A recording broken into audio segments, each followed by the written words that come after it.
أشهد أن لا إله إلا الله وحده لا شريك له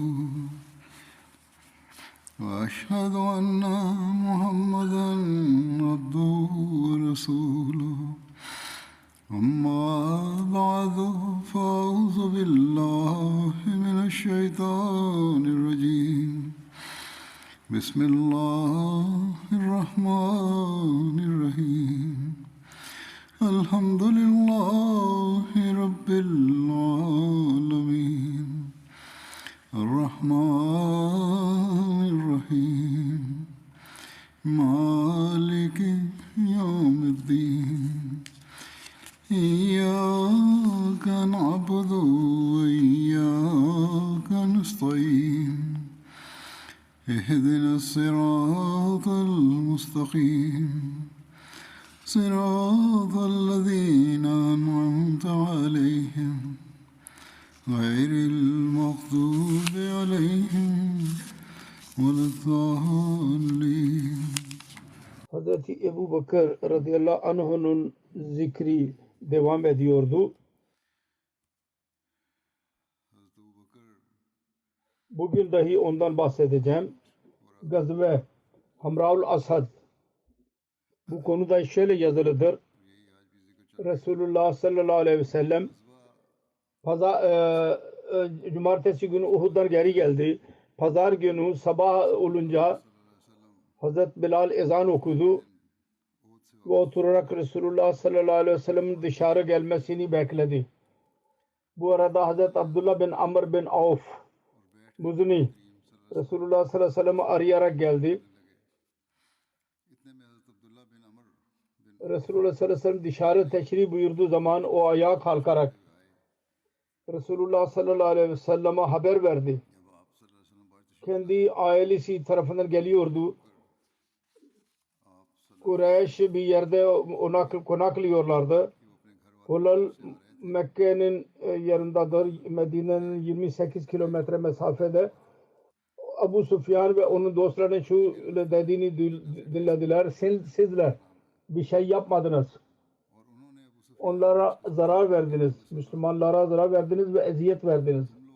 Ve ondan sonra onları bıraktınız. Ve berbat etmediniz.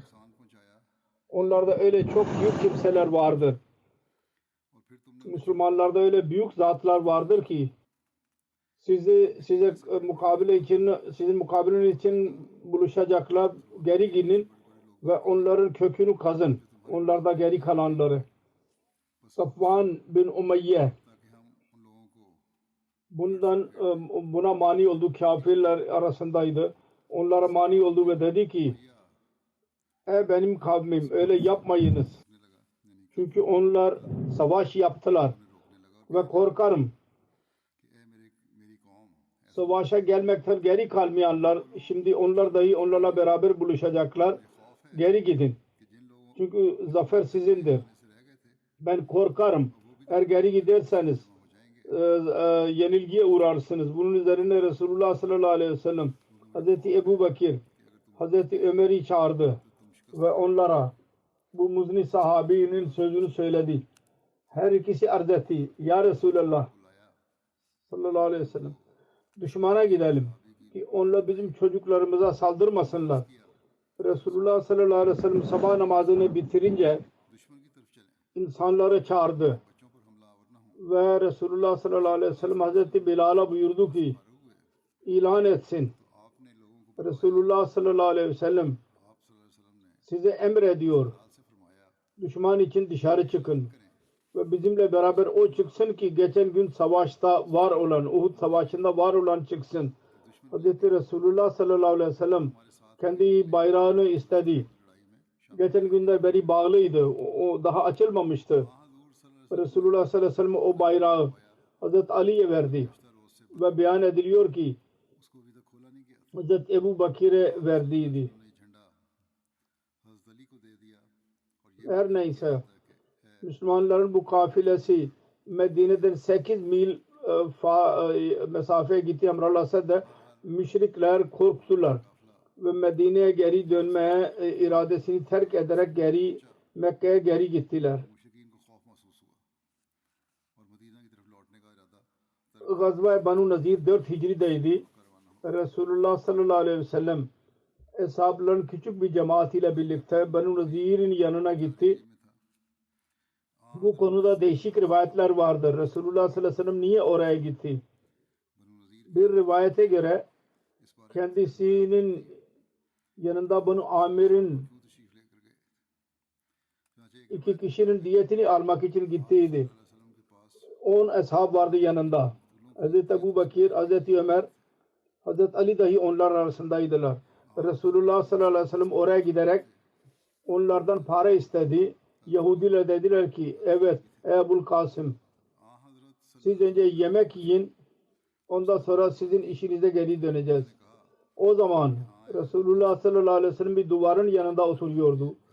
Yahudiler kendi aralarında antrika yaptılar ve dediler ki bu adamı yani Resulullah sallallahu aleyhi ve sellem'i sona erdirmenin daha fazla iyi bir fırsat bulamayacaksın. Onun için kimdir ki bu eve çıkarak bir taş atsın yukarıda ki biz ondan nicat bulalım. Bunun üzerine Yahudilerin bir lideri Amr bin Cahaş kabul etti. Ve dedi ki ben bu iş için hazırım. Fakat aynı anda Salam bin Mişkam adlı başka bir Yahudi lider bu irade muhalefet etti ve dedi ki asla böyle bir harekette bulunmayınız. Allah adına yemin ediyorum sizin düşündüğünüz Allah mutlaka ondan haber verecek onlara. Bizimle onlar arasında anlaşma vardır. Sonra onlar bundan haber alacaklar. Sonra o taş düşüren gitti ki Resulullah sallallahu aleyhi ve sellem üzerine taş düşürsün. Resulullah sallallahu aleyhi ve sellem'in yanına gökten bu antrikanın haberi geldi. Allah-u Teala kendisine haber verdi. Yahudiler ne yapmak üzeredirler. Hemen kendi yerinden kalktı ve kendi arkadaşlarına orada oturarak sanki kendi işi varmış oradan çıktı. Hızlı bir şekilde Medine'ye geri döndü. Resulullah sallallahu aleyhi ve sellem Medine'ye ulaştıktan sonra Hazreti Muhammed bin Maslama Banu Nazir'in yanına gönderdi ve mesaj verdi. Benim şehrim yani Medine'den çıkın. Sizler artık benim şehrimde kalamazsınız. Ve sizin yaptığınız antrika bir isyan idi. Resulullah sallallahu aleyhi ve sellem Yahuda 10 günlük mühlet verdi. Fakat onlar inkar ettiler ve dediler ki biz kendi vatanımızı asla bırakmayacağız. Bu mesaj üzerine Müslümanlar savaşa hazırlıklar yaptılar. Bütün Müslümanlar toplandılar. Resulullah sallallahu aleyhi ve sellem Banu Nazir'in mukabele için çıktı. Bayrak Hazreti Ali taşıdı ve Resulullah sallallahu aleyhi ve sellem onun kalesini çevirdi. Ve onların yardım için kimse gelmedi. Resulullah sallallahu aleyhi ve sellem Banu Nazir'e doğru ordu gönderdi. Yatsı zamanında 10 ashabıyla birlikte Hazreti Resulullah geri döndü evine. O zaman İslami ordusunun kumandanı bir rivayete göre Hazreti Ali'ye verdi.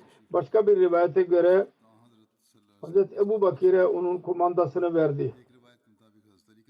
Bu tarafta Hazreti Resulullah sallallahu aleyhi ve sellem onları sert bir şekilde çevreledi ve o Yahudilerin kalbinde Müslümanların korkusunu yarattı. Ve sonunda onlar Resulullah sallallahu aleyhi ve sellem'e ricada bulundular.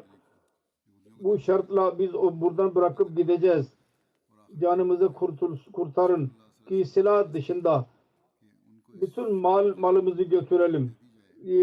Devlere taşınabilirsin. Hazreti Resulullah onların bu ricasını kabul etti. Bir rivayete göre 15 gün onları çevirdi. Bazı rivayetlerde ihtilaf vardır bu günlerin sayısı konusunda. Resulullah sallallahu aleyhi ve sellem Ansara'nın yardımıyla Banu Nazir'den elde edilen ganimet malı hepsini muhacirler arasında dağıttı. Hazreti Ebu Bakır dedi ki ey Ansar'ın cemaati Allah size mükafat versin. Gazve Badr ve Muayz bu 4 Hicri'den bahsediyorum. Bu gazvenin sebebi şudur. Abu Sufyan bin Harb Uhud gazvesinden geri gelmek üzereyken yüksek sesle dedi ki gelecek sene bizim ve sizin konuşmanız Badr-ı Safra adlı yerde olacak. Biz orada savaşacağız. Resulullah sallallahu aleyhi ve sellem Hazreti Ömer Faruk'a dedi ki, ona de ki evet inşallah. Bunun üzerine insanlar ayrıldılar. Kureyş geri geldiler ve onlar kendi insanlarına bu söz konusunda söylediler.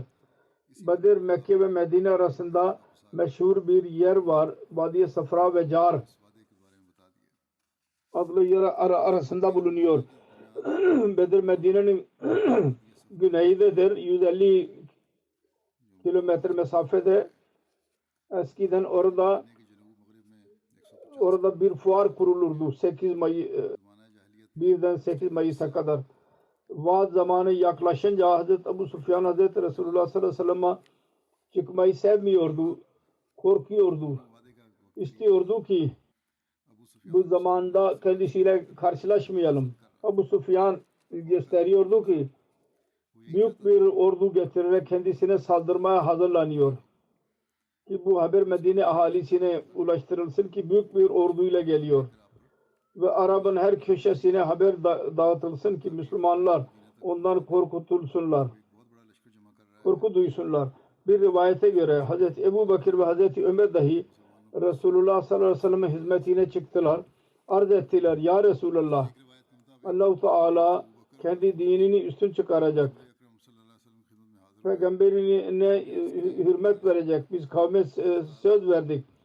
Biz ona muhalefet etmeyi sevmiyoruz. Kafirler onu korkaklı sayacaklar. Siz verdiğiniz sözü göre gidin. Allah adına yemin ediyoruz ki bunda iyilik var. Bu hisleri dinleyerek Resulullah sallallahu aleyhi ve sellem çok mutlu oldu. Resulullah sallallahu aleyhi ve sellem bunu haberi aldı. Bunun haberini aldı. Yani Ebu Sufyan'ın ordusunun hazırlıkları konusunda Resulullah sallallahu aleyhi ve sellem Abdullah bin Revaha'yı amir görevlendirdiği Medine'de bir rivayete göre Abdullah bin Ubey bin Selul'u amir dedi ve Bayran Hazreti Ali'ye verdi ve Müslümanlarla birlikte Bedir'e doğru yola çıktı. 1500 Müslüman yanındaydılar. Müslümanlar Bedir zamanındaki fuarda alışverişte bulundular ve ticarete çok fayda kazandılar. 8 gün ikame ettikten sonra Medine geri döndüler. Orada fuar vardı. Orada Müslümanlar ticaret dahi yaptılar. Eğer savaş olursa o tabii ki olacak. Eğer olmazsa o zaman en az ticaret yapalım. Müslümanlar ondan çok istifade ettiler. Sonra yazılıdır ki Uhud gazvesinde Ebu Sufyan Müslümanlara tekrar buluşacağını söylediydi. Meydan okuduydu. Onun detayları vardır. O detaylar Hazreti Mirza Beşir Ahmet radıyallahu anh yazmıştır. Yazıyor. Uhud gazvesinden sonra dönerken Ebu Sufyan Müslümanlara meydan okuduydu. Gelecek sene Bedir zamanında tekrar savaşacağız. Ve Resulullah sallallahu aleyhi ve sellem bunu kabul ettiydi. Onun için ikinci sene 4 Hicri'de Şevval ayının sonu geldiği zaman Resulullah sallallahu aleyhi ve sellem 1500 ashabıyla birlikte Medine'den çıktı. Ve arkasına Abdullah bin Ubey'ye amir olarak görevlendirdi. Bir taraftan Sufyan bin Harb 2000 Kureyş ile birlikte Mekke'den çıktı. Fakat Uhud'un zaferi ve o kadar cemiyette birlikte olmasına rağmen korkuyordu kalbi. Ve İslamiyet'i helak edeceğini, yok edeceğini istiyordu ki ne kadar fazla cemiyet olmadıkça Müslümanların önüne çıkmasın. Daha Mekke'deyken adamın birisi Nuhem adlı birisini Necar kabileden idi, Medine'ye doğru gönderdi. Ve ona dedi ki nasıl olursa olsun Müslümanları korkutarak ve yanlış söyleyerek savaşa çıkmalarına mani olsun. Medine'ye geldi ve Kureyş'in hazırlıkları ve kuvveti ve onun coşkusunun yanlış hikayelerini anlatarak Medine'de bir huzursuzluk yarattı. Hatta bazı zayıf insanlar bu gazveye katılacaklarından korktular. Fakat Resulullah sallallahu aleyhi ve sellem dışarı çıkmayı emretti ve kendisi kendi konuşmasında buyurdu.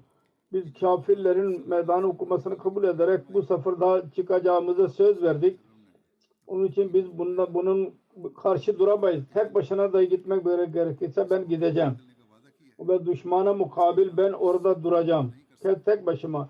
İnsanların korkusu yok oldu ve ihlas ve coşkuyla Resulullah sallallahu aleyhi ve sellem ile birlikte çıkmaya hazırlandılar. Her neyse Resulullah sallallahu aleyhi ve sellem 1500 ashab ile birlikte Medine'den çıktı ve diğer taraftan Ebu Sufyan 2000 ordusuyla birlikte Mekke'den çıktı. Fakat Allah-u Teala'nın tasarrufu şöyle oldu ki Müslümanlar Bedir'e ulaştılar verdikleri söze göre ve Kureyş'in ordusu yine Mekke'ye döndü.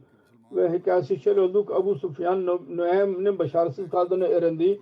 Kalbinden korktu ve ordusunu telkin ederek geri döndü ki geri götürdü. Bu sene kıtlık vardır. Ve insanlar darlık içindedirler.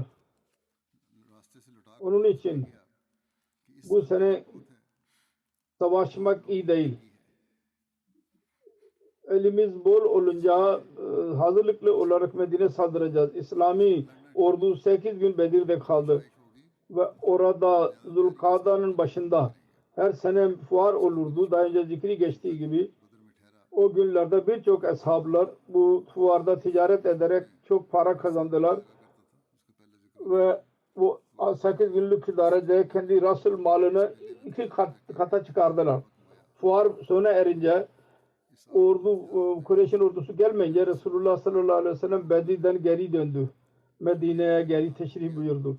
Ve Kureyş Mekke'ye geri gittiler ve Medine'ye saldırmaya hazırlandılar. Bu Gazve-i Badr-ül Muaid deniliyor ona. Gazva Banu Mustalik vardır. 5 Hicri'de Şaban'da oldu. Bunun hakkında yazılıdır. Gazva Banu Mustalik'in ikinci asma Gazva-i Murisi'dir. Buni Mustalik buzağının bir dalı idi. Bir kuyunun yanındaydılar. Muresi deniliyordu ona. Furo'dan bir günlük mesafedeydi. Furo ve Medine arasında aşağı yukarı 96 mil mesafede vardı. Allama İbn-i İshak'a göre Banu Mustalik gazvesi 6 Hicri'de oldu. Mus'ab bin Ukba'nın yanında 4 Hicri'de oldu. Vakti diyor ki bu gazva Şaban 5 Hicri'de oldu.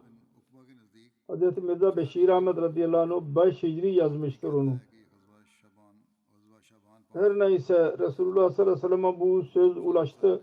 Kabile Banu Mustalak var. Müslümanlara saldırmaya hazırlanmıştır. Resulullah sallallahu aleyhi ve sellem ona Şaban 5 Hicri'de 700 ashabıyla birlikte ilerledi.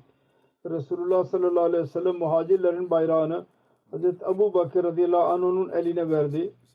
Başka bir rivayete göre muhacirlerin bayrağını Hz. Ammar bin Yasir'e verdi ve Ensar'ın bayrağını Sa'd bin Ubada'ya verdi.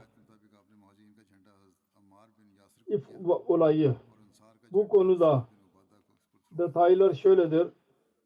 Banu Mustalik gazvesinden geri dönerken Hz. Ayşe bint Hz. Ebu Bakır radıyallahu anh'a münafıklar tarafından tuhmete maruz kaldı. Buna ifk olayı deniliyor tarihte. Sahih Buhari'de Hz. Ayşe'den rivayet vardır. Bu rivayet bir ashabi arasında daha önce beyan edilmiştir. Fakat bu da Hz. Ebu Bakır ile alakalı olarak beyan edilmesi gerekir. Resulullah sallallahu aleyhi ve sellem bir yola çıkmak üzereyken azvacılardan kura yağ çekerdi. Rivayete yazılıdır. Hz. Ayşe'den rivayet var. Ve kimin kurası çıkarsa onu kendisinin yanına götürürdü. Bir gazvede bizim aramızda kura çekti. Resulullah sallallahu aleyhi ve sellem yaptı. Hz. Ayşe diyor ki benim adım çıktı kurada. Ben kendisiyle birlikte gittim. Hicabın emrinin inmesinden sonra. Diyor ki ben Hodej'de idim ve orada ben olurdum. Resulullah sallallahu aleyhi ve sellem ondan çıktı ve geri döndü ve biz Medine'ye yaklaştık. Bir gün çıkalım dedi. Ben ayağa kalktım ve ben ihtiyacımı gidermek için çıktım. Geri geldim. Bir de baktım ki benim Asfar bir adlı bir mücevher girmiş, düşmüştür.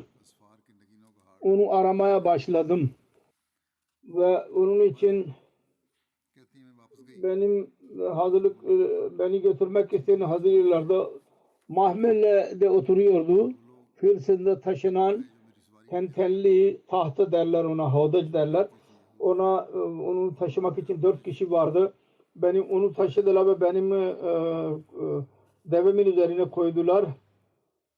Zannettiler ki ben onun içindeyim. O günlerde kadınlar ince olurlardı ve fazla et olmazdı onların beden üzerinde ve az yemek yerlerdi. Neyse insanlar onun yükünü hissetmediler.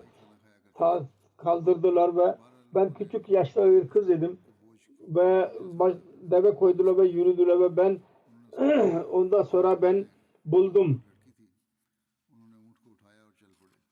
Sonra ben oturduğum yere geri geldim ve zannettim ki onlar beni görmezlerse geri gelecekler. Bu arada ben oturuyordum. Ben uykuya daldım. Uyudum. Safvan bin Muattal, Salami Zakvani ordunun arkasındaydı. Bana yaklaştı. Birisini gördü uyuduğunu. Bana yaklaştı ve hicabın emrinden önce beni gördüydü. Ben onu inna lillahi söylemesi üzerine uyandım. Devesini oturttu. Ben ona bindim ve beni alarak yürüdü. Biz orduya ulaştık.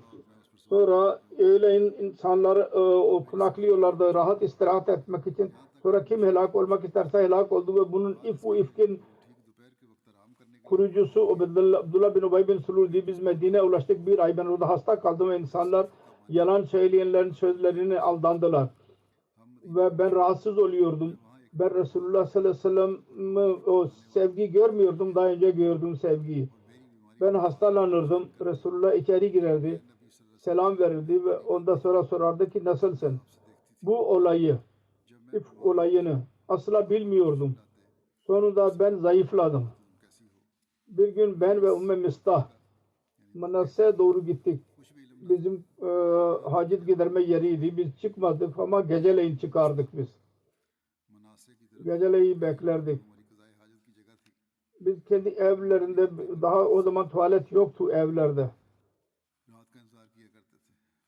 Her neyse diyor ki bizim durum eski Araplar gibiydi. Dışarıya giderek biz orada hacetimizi giderdik. Ben ve Ümmü Mistah bin Abu Duhum ikimiz gittik.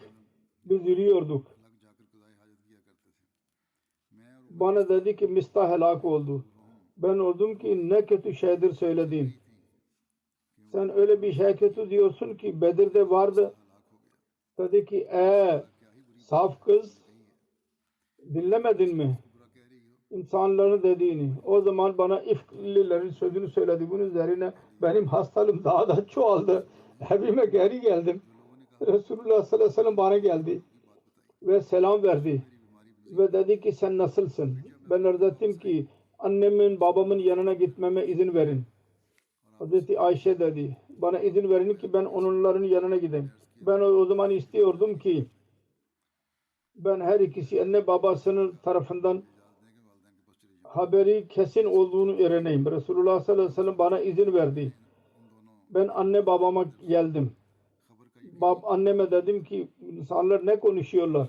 Dedi ki benim kızım bu konuda canını helak etme. Allah adına yemin ediyorum az olmuştur böyle ki bir insanın yanında güzel bir kadın olsun onu seviyorsun ve onun aleyhinde insanlar söz söylemesinler. Ben dedim ki subhanallah insanlar bu gibi şeyler söylüyorlar.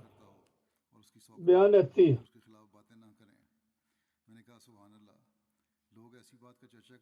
Ben o geceyi öyle geçirdim ki sabah oldu ve bütün gece ağladım.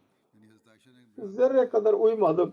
Sabah oldu. Resulullah sallallahu aleyhi ve sellem Hazreti Ali bin Abu Talib Usama bin Zeyd'i çağırdı. Vahiy iyi gecikti. Resulullah sallallahu aleyhi ve sellem her ikisine karısını bırakma konusunda fikir sormak istiyordu. Hazreti Usama'ya gelince fikir verdi. Onun bildiğini söyledi. Resulullah sallallahu aleyhi ve sellem'in alakası nedir Hazreti Ayşe ile? Hazreti Ayşe'nin durumunu da biliyor olacak. İyi bir beyandır. Takvalı. Hazreti Usama dedi ki ya Resulullah sallallahu aleyhi ve sellem sizin karınızdır ve Allah adına yemin ediyorum ki iyilik dışında biz başka bir şey bilmiyoruz. Hazreti Ali bin Abu Talib'e gelince o arz etti ya Resulullah sallallahu aleyhi ve sellem Allah sizi darlıkta bırakmadı ve diğer bayanlar dahi vardır birçok. Bu hadime söyleyin size doğru söylüyor. Bunun üzerine Resulullah sallallahu aleyhi ve sellem Berire'yi çağırdı ve sorduk ey Berire sen onda bir şey gördün mü? Beni şüphe düşüren. Berire arz etti hayır. Sizi peygamber olarak gönderen Allah adına yemin ediyorum ben onda başka bir şey görmedim. Ayıp söyleyeyim. Küçük yaşlıdır. Onu bırakıp uyuyor. Keçi geliyor ve onu yiyor. Resulullah sallallahu aleyhi ve sellem aynı gün ayağa kalktı ve Abdullah bin Ubay bin Selul hakkında mazeret özür diledi. Ve Resulullah sallallahu aleyhi ve sellem dedi ki kim onun hakkında beni mazur görecek? Onun izası benim ehlim hakkında bana ulaşmıştır. Allah adına yemin ederim. Ben ehlimde iyilik dışında bir şey görmüyorum.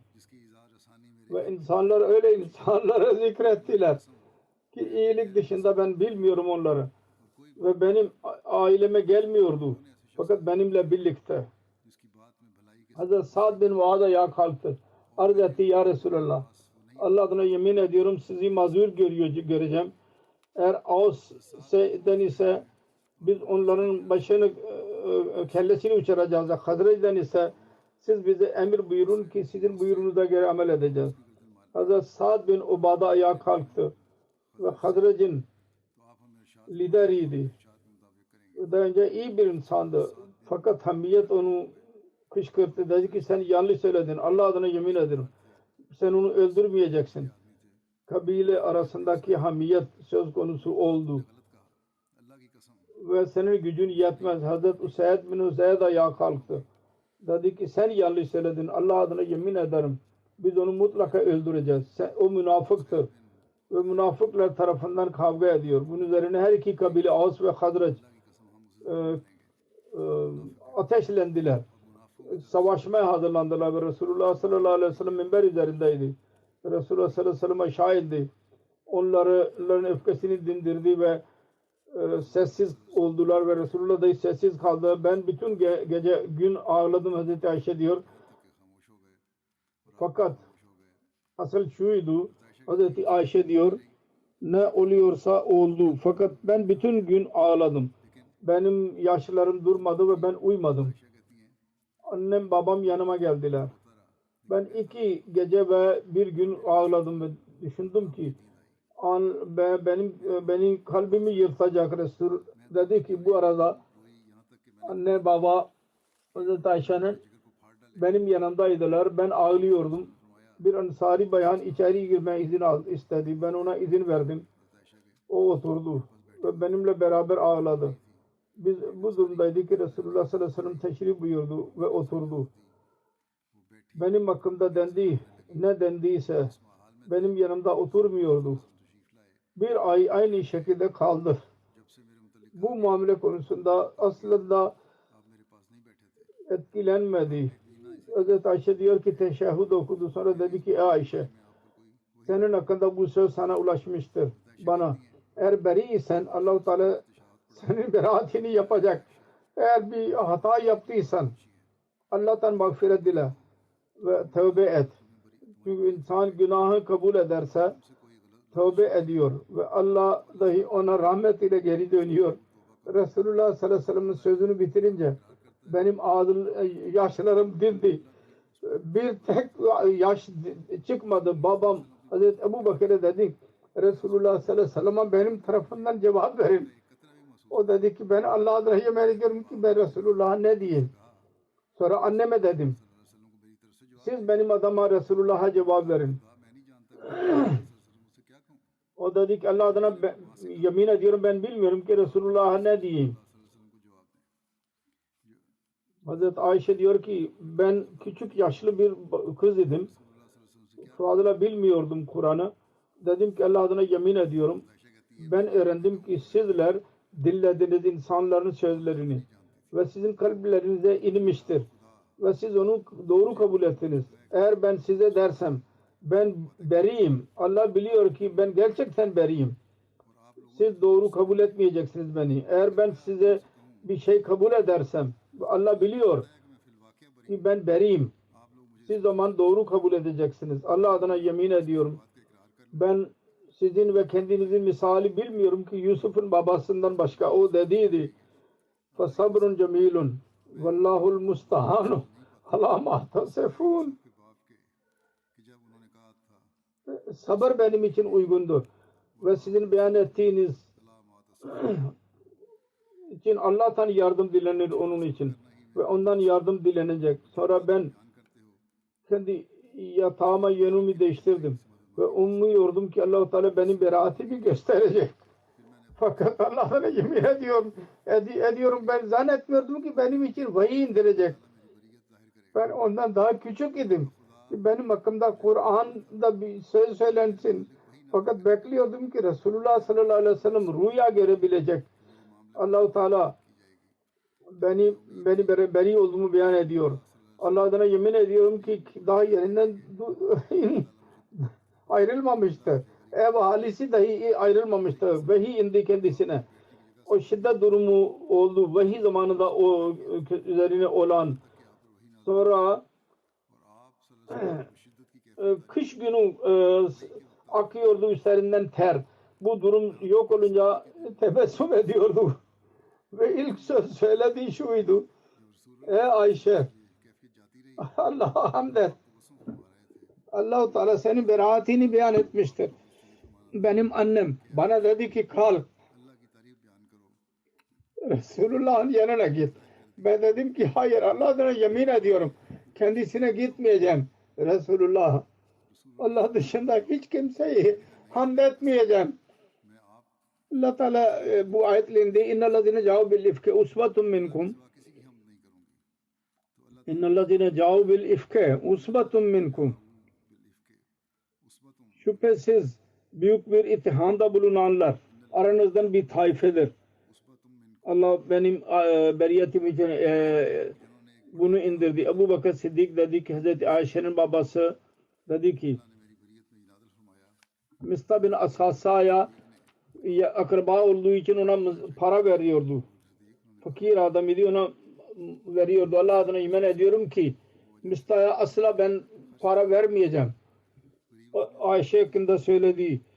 Allah-u Teala nazil edildi. وَلَا يَعْتَلَ اُلُوا الْفَضْلِ مِنْكُمْ وَسَعَتِهِ اَنْ يُؤْتُوا اُولِي الْقُرْبَى وَالْمَسَاكِينَ وَالْمُهَاجِرِينَ فِي سَبِيلِ اللّٰهِ وَلْيَعْفُوا وَلْيَصْفَحُوا أَلَا تُحِبُّونَ أَنْ يَغْفِرَ اللّٰهُ لَكُمْ وَاللّٰهُ غَفُورٌ رَحِيمٌ.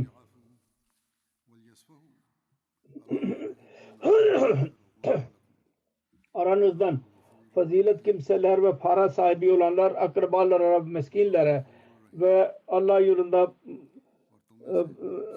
bir şey vermeyeceklerini söylemesinler, affetsinler. Siz istemiyor musunuz ki Allah-u Teala sizi affetsin ve Allah-u Teala çok bağışlayan ve çok merhamet edendir. Hazreti Ebu Bakır dedi ki neden olmasın? Allah adına yemin ediyorum ben istiyorum ki Allah beni bağışlasın. Mustah'a tekrar vermeye başladı. Hazreti Ebu Bakır radıyallahu anh onun üzerine ona veriyordu. Tekrar vermeye başladı. Resulullah sallallahu aleyhi ve sellem Hazreti Zeynep bin Cahş'a benim hakkımda soruyordu. Dedi ki ey Zeynep Hazreti Ayşe diyor ki Zeynep'e soruyordu benim hakkımda. Hazreti Ayşe hakkında. Resulullah dedi ki Zeynep'e ey Zeynep sen ne biliyorsun? Senin fikrin nedir Hazreti Ayşe hakkında? O arz etti. Ya Resulallah sallallahu aleyhi ve sellem, ben gözümü ve kulağımı koruyorum. Allah adına da ben onda hep hayır gördüm. Beyan etti. Hazreti Ayşe diyor ki bu Zeynep oydu ki benimle yarışa girerdi. Allah ona takva yüzünden korudu. Bu uzun bir rivayettir Sahih Buhari'nin. Hazreti Akdes Mesih Maud Aleyhisselatü Vesselam buyuruyor. Allah-u Teala kendi ahlakında koymuştur ki vaidi tövbe istiğfar ile erteliyor ve insana dahi bu ahlak öğretmiştir. Kur'an-ı Kerim'den hadisten ispat oluyor ki Hz. Ayşe radıyallahu anha konusunda münafıklar pislikle gerçeğe aykırı bir töhmet attılar. Bunun üzerine bazı hesaplar dahi sade hesaplar dahi katıldılar. Bir sahabe ki Hz. Ebu Bakır radıyallahu anh'ın evinden 2 öğün yemek yiyordu. Hz. Ebu Bakır hatası üzerine dedi ki söz verdi ben bu cezası olarak ona asla yemek vermeyeceğim. Bunun üzerine bu ayet indi. Vel yafu vel yasfahu ala tuhibbuna en yaghfirallahu lekum vallahu gafurur rahim.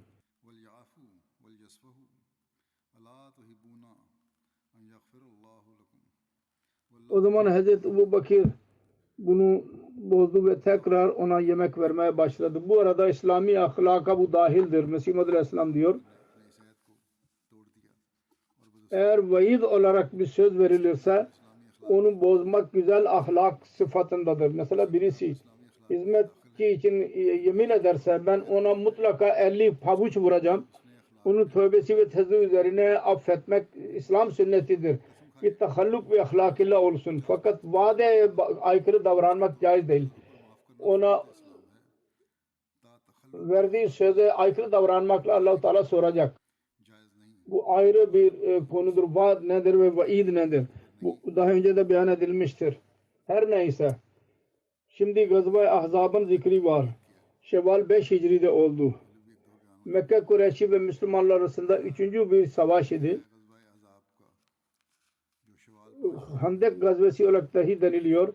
Şevval gazvesi 5 Hicri'de oldu. Hayber Yahudileri ve birçok insanlar Medine'ye saldırdılar.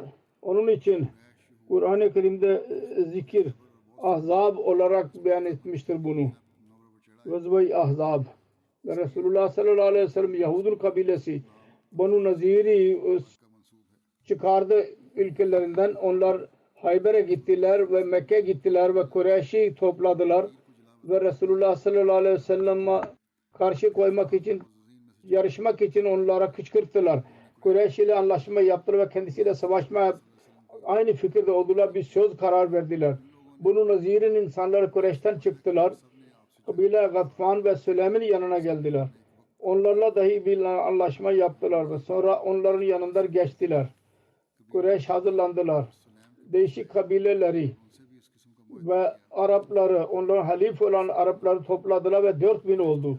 Abu Sufyan bin Harb onların lideriydi. Yolda diğer kabileleri dahi onlarla birleştiler. Onların sayısı 10.000 oldu. Resulullah sallallahu aleyhi ve sellem Mekke'den yola çıktığını haber aldı. Eshabları çağırdı. Düşmanın haberini verdiler. Resulullah'a, eshablara ve fikir sordu. Hazreti Salman Farsi Handek fikrini ileri sürdü. Müslümanlar onu sevdiler.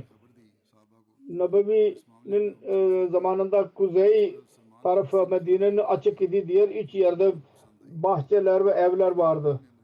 Oradan düşman geçemezdi. Açık yerde handek kazıyarak şehrin savunması düşünüldü. Resulullah handek kazmaya başladı. Diğer Müslümanlarla birlikte handek kazıyordu. Müslümanların hafızası çoğalsın. 6 günde bu handek kazıldı. Bunun uzunluğu aşağı yukarı 600 bin yahut 3,5 mil idi. Hazreti Ebu Bakır ile birlikte kaldı. Handek esnasında kendi ashabıyla birlikte çalıştı. Ki Hande'in kazılma işi tam zamanında tamamlansın. Hande konusunda Müslüman geri kalmadı. Hazreti Ebu Bakır sepet bulamayınca kendi elbiselerinde taşırlardı toprağı ve birbirinden ayrılmazlardı. Resulullah sallallahu aleyhi ve sellem Hande'in başında çok çaba sarf etti. Bazen kazma ile ve bazen sepet ile toprak kaldırdı. Bir gün çok yoruldu. Resulullah sallallahu aleyhi ve sellem oturdu. Sonra yol tarafta uyudu yaslanarak bir taşa. Hazreti Ebu Bakır Hazreti Resulullah'ın yanında bulundular. Hazreti Ebu Bakır Hazreti Ömer yanından geçmesine mani oldular ki Resulullah'ı uyandırmasınlar. Kureyşliler ve onun arkadaşları 10.000 Medine Müslümanları çevirdiler. Bu muhasara zamanında Müslümanların ordusunun bir kısmını liderlik yapıyordu. Orada Hazreti Ebu Bakır liderlik yaptı. Orada bir cami yapıldı. Ona Mescid-i Siddik deniliyordu. Bu zikir daha devam edecek inşallah. Şu anda bazı merhumlardan bahsetmek istiyorum. İlk zikir Mübareke Begum Hanım'dır. Muhtar Ahmet Gondal'ın karısıydı. 11 Aralık günü vefat etti. 93 yaşında. İnna lillahi ve inna ileyhi raciun. Çodri Gulam Muhammed Gondal Sahabi Mesih Maud Aleyhisselatü Vesselam'ın geliniydi. Cemaat hizmetini çok yapardı arzuyla. Kendi köyü Çaknina 99 Şimali'de Sadılacına kaldı. Namaza bağlı, iyi fakirleri seven bir bayan idi. Hayatı boyunca çocuklara Kur'an okuttu. Musiye idi. 5 oğul ve 3 kız bırakmıştır. İftihar Ahmet Gondal Murabbi Sierra Leone'dur. Kendisinin oğlu. Ve Fuad Ahmet Murabbi'nin ninesiydi. Ailesinde torunlar, çok murabbiler, vakfe zindegiler vardır. Allah-u Teala merhume mağfiret eylesin ve onun dualarını nesli için dahi kabul buyursun. İkinci zikir Mir Abdülvahid Bey'in 12 Ocak gecesi vefat etti. İnna lillahi ve inna ileyhi raciun. 58 yaşındaydı. Onun ailesinin Ahmediye cemaati dedenin babası Mir Ahmed'in vasıtasıyla oldu.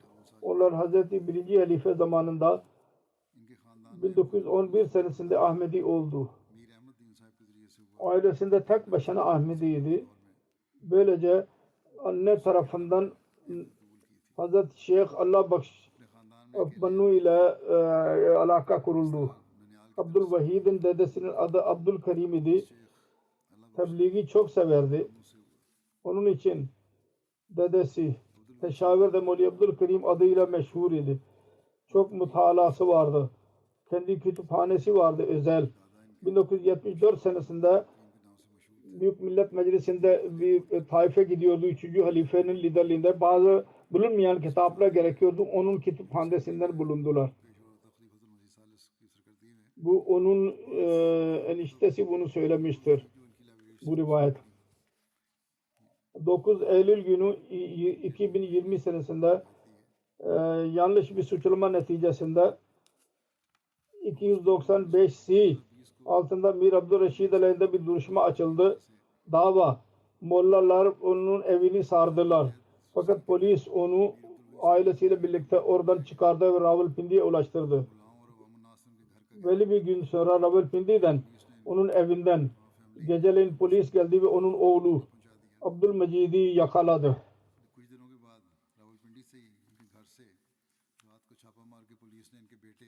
Allah-u Teala Mir Abdülmecid Bey 2 oğul ve 1 kız verdiydi. Onun bir oğlu zikrettiğim Abdülmecid Bey Esir-i Rahi Mevla idi. Yakalandı. Hala Esir-i Rahi Mevla'dır. Hastanedeydi ki babası vefat etti.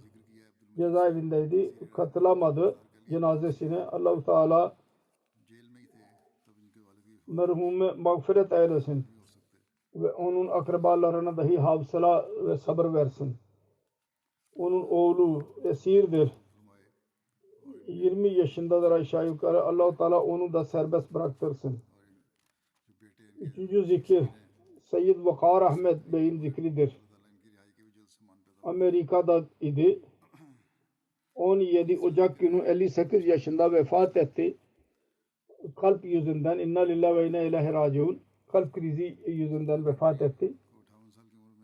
Bunun karısı Vakar Ahmet'in karısı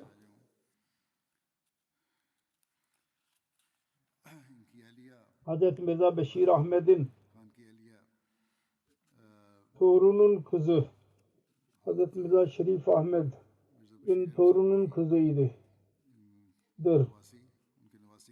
Bu bakımdan Mesih Muhammed Aleyhisselatü Vesselam'ın ailesiyle alakası vardır. Şahs Bey bu ailede evlendi. Onun kızı Şaziye Hanım diyor ki ikinci halife rahimahullah dua için bana dedi, evlilik için. Sonra dualardan sonra ben kabul ettim. Dördüncü halife bunu kabul etti. Bu evliliği. Dördüncü halife bu evlendirdiydi bunları. Vakas Bey 33 yaşındaki yaşlılık hayata benim elimde tutarak yürüttü. Her benim isteğimi kabul etti. Örneksiz bir babaydı. Ve sade bir insan idi. Hiçbir isteği yoktu. Varsa da evlerinin üzerine feda ederdi yolları. Diyor ki benim için en güzel gün oydu. Birisine iftihar ile dedi ki camiye gidiyorum ve sözümü tekrar ediyorum. Andımı ve o andı tekrarlamaktan başka bir şey değil. Her şeyde kurban edebilirim bu and üzerine. Bu yalnız söz değil. Gerçekten ben biliyorum. Büyük bir sınavın içinden geçti. Bu andı korudu ve dinini dünyadan üstün verdiği and vardı, içtiği ona doğru çıkardı. Tamamladı ve hiçbir akrabalığa dahi aldırış etmedi. Hilafetin itaatinden asla dışarı çıkmadı.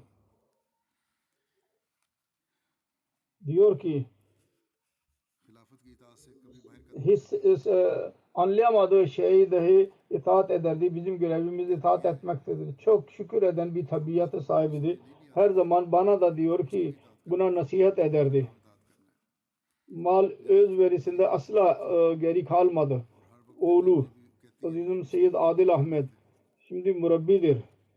Cami Ahmediye Kanada'dan mezun oldu. Şahit o diploması aldı. Diyor ki Allah-u Teala'nın lütfuyla benim babam sade ve muhlis bir insan idi.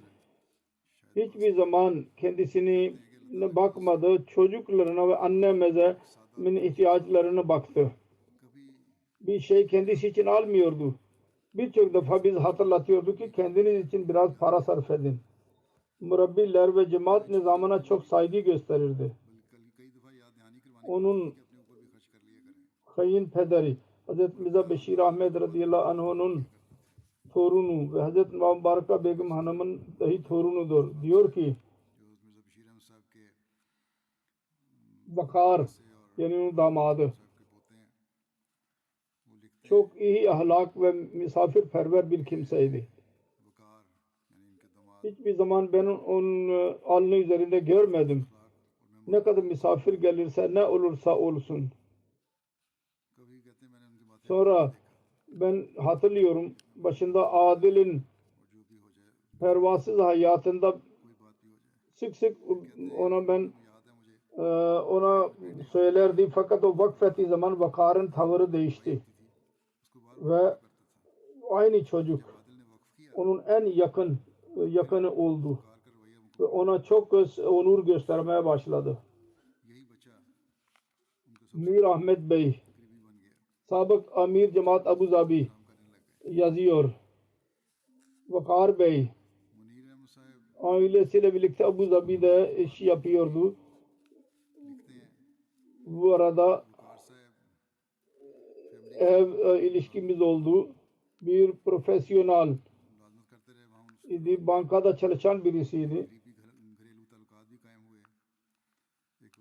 sadeliği vasfı vardı. Cemaate çok büyük bir alakası vardı. Hilafet için çok sevgi ve itaat vardı. Amerika'ya gidene kadar kendi evini cemaat iştihatları için verdi.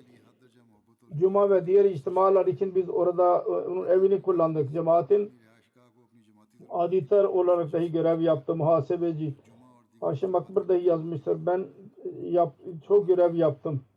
Daima hak hizmetiyle dolu gördüm. Allah-u Teala onu mağfiret eylesin ve onun çocuklarını dahi iyilik yapmayı nasip etsin ve onun kendi çocukları için yaptığı duaları dahi kabul buyursun. Amin. Bütün bunların cenazelerini namazlardan sonra ben kıldıracağım inşallah Teala.